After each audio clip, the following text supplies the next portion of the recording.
In the name of Allah, welcome back to next session.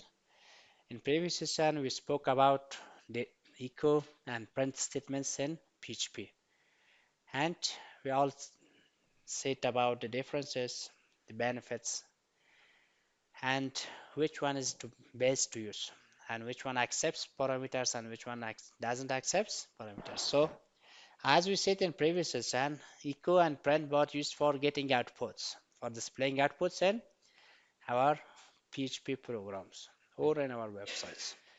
Echo was a bit faster than print, and echo accepts multiple parameters in output, but print doesn't accept only one parameter. And also we spoke about formatting of variables when we are using double quotations in our echo or prints. So in today's session, we will speak about PHP data types.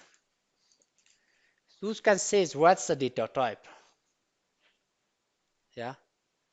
The name of another data type is used to specify the data type.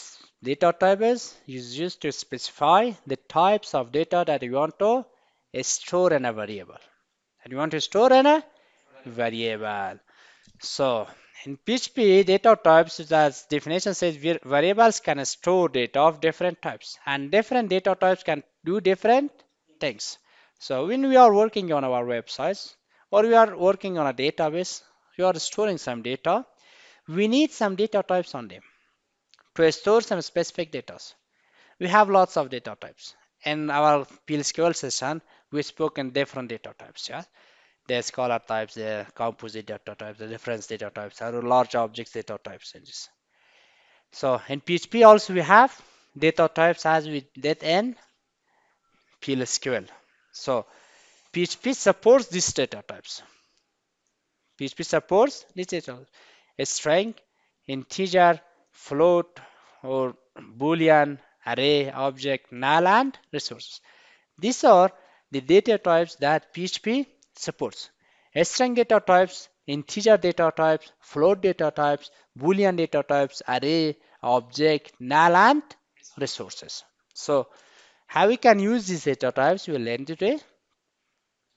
So as in previous session we said that in PHP we don't have specific data typing.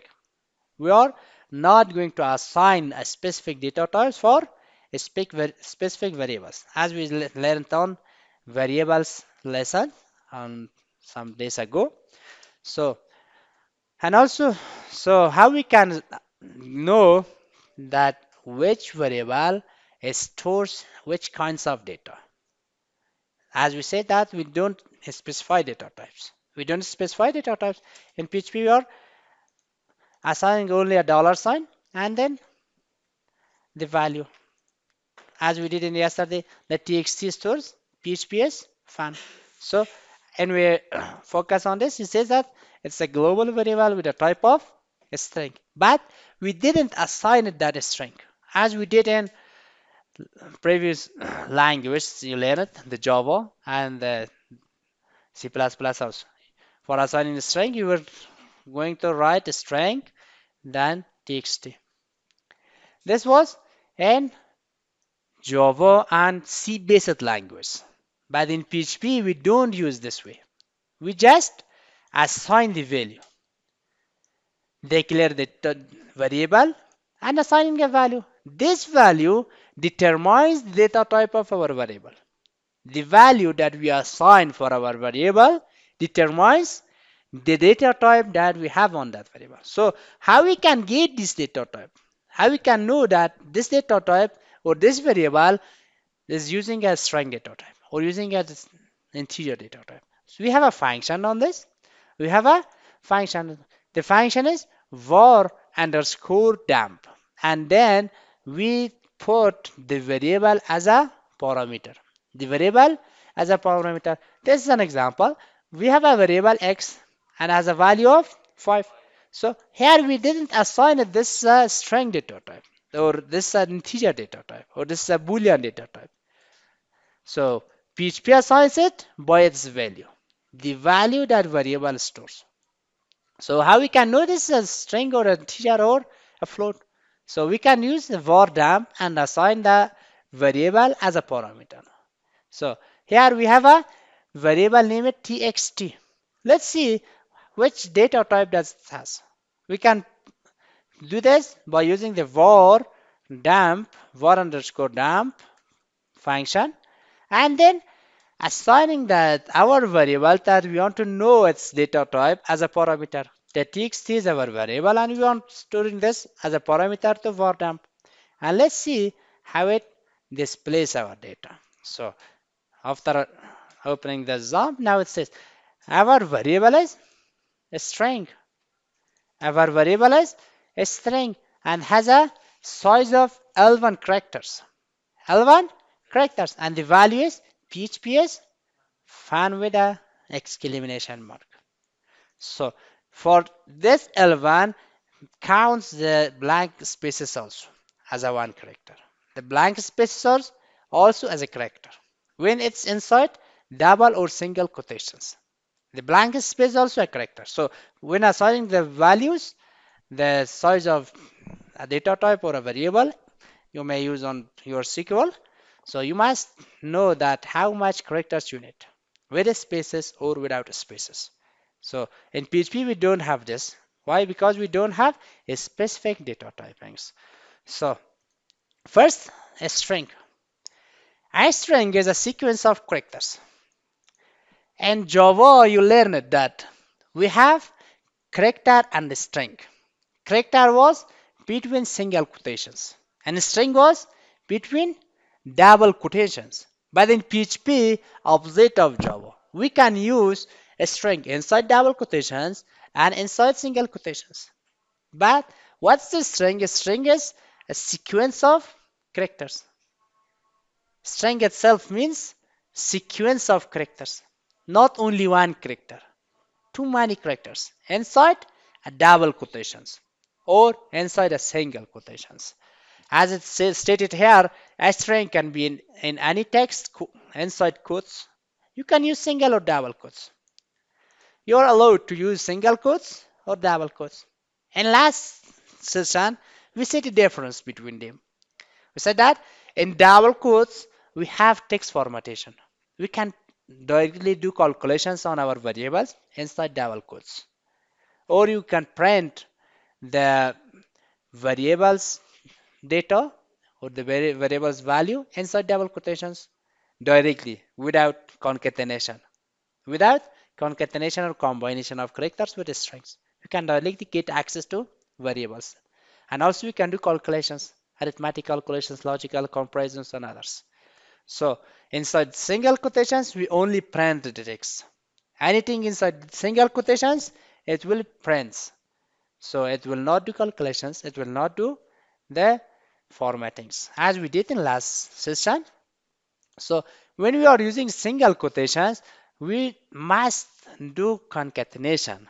The variables with our texts. The variables with our text. As we said, PHP is embedded inside HTML. So we need to do print this txt inside a double, inside a heading 2 format. So when we are using single quotations, we must do this concatenations with dot notation.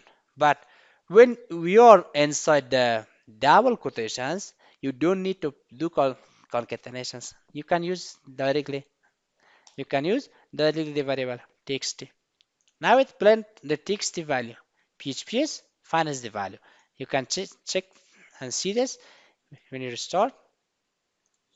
Hello world and PHP is fun. PHP fun comes from our variable. PHP fun comes from our variable. In first echo, we have single quotations. We did concatenations. In second echo, we have double quotations. Without doing any concatenations, we access the variable directly. We access the variable directly. So this is an example on this. The other type is the integer type. An integer is a whole number without a decimal point. An integer is a data type that accepts whole numbers without decimal points. Without decimal points. And this an integer data type is a non-decimal number between this range of numbers with minus and plus ones. So generally integer is 4 bytes of value. 4 bytes of value. So we have some rules for integer. An integer must have at least one digit. An integer must have at least one digit. An integer must have at least one digit. An integer must not have a decimal point. When there is a decimal point, that's not integer anymore. That's a floating number. So like this, I have a variable, maybe int, and that variable stores 3. This is an integer. But if I put a dot and then 1, now it's a float number, not an integer number. Why? Because it has a decimal point of 1. So without decimal points, the whole number is a minus or positive number. A negative or positive number. This is also an integer. Minus 3, it's also an integer. But if there is a decimal point, this is not integer anymore. This is float or double. So for integer, we don't have decimal points, and also it must have one digit. Must have one digit. An integer can either be positive or negative. Integers can specify in decimal base 10, hexadecimal base 16, octal base 8, and binary base 2 notations. We can have integers in decimal 4 bases. In base of 10, base of 16, base of 8, or base of 2. So again, for checking the type of our variables, we can use the var_dam function. The another part is PHP floating points. Any number with a decimal point, it's a float. Any number with a decimal point, it's a float number. A float or floating point number is a number with decimal point or a number in exponential form. A number in floating point number or with a decimal or in an exponential form is that float number. There's an example x is 10.365. That's the float number. So we didn't assign it the data type, but according to the value, it assigns the data type. You can check data type using the var dump. Another type is PHP boolean. A boolean represents two possible states, true or false, 0 or 1, on or off, low or high. But generally we have true and false for our boolean numbers. It doesn't accept anything else, just true or false. Booleans are often used in conditional testing. When we need to test something, and yesterday lesson we spoke about conditionals and PLSQL. So on that, we can use the booleans for testing conditional. If conditional comes true, it's true. If it comes false, so coming true, coming false is a boolean data types. So we will learn the PHP and else in next chapters. Another type is PHP array. An array stores multiple values in a single variable. When we need to store lots of the same data type in a single variable, we use array. Array is used for storing multiple values in single variable. Storing multiple values in a single variable. There is a variable named cars, and we have assigned this an array of Volvo, BMW, and Toyota with 3 values or 3 elements. One thing in arrays, the arrays are 2 types in PHP. One is the indexed arrays, another is the associative arrays. In indexed arrays, we store elements in index of from 0 up to our elements. And associative arrays, we have keys and value pairs. Key and value pairs. So we'll come on them on arrays on next session with more details on how we can assign an associative array or an indexed array. There's a core and this is an indexed array. We have index of 2, array of 2 with 3 elements. Index 0, Volvo, index 1, BMW, index 1 is 2 is the tutor. So we'll learn on other chapters about this. Another is PHP objects. We will finish this. PHP objects. Classes and objects are two main aspects of object-oriented programming. So object-oriented or OOP concepts stands for classes and objects. So as you learned on Java, I think, about object-oriented and its concepts, main concepts. Two main concepts in object-oriented is classes and objects. A class is a template for objects. Actually, we have things or codes, logics in class. And we can use those codes and object functions methods inside our class using the objects. An object is a reference to class. An object is an instance of a class, an exact copy of our classes. And we can have for one class multiple objects. So we will come on this next lessons, and also another type is PHP null value. We can have null values. You can store directly null on your PHP variables. And the next is lessons changing data types, the resource, and also the next topic that we have the strings, numbers, or strings.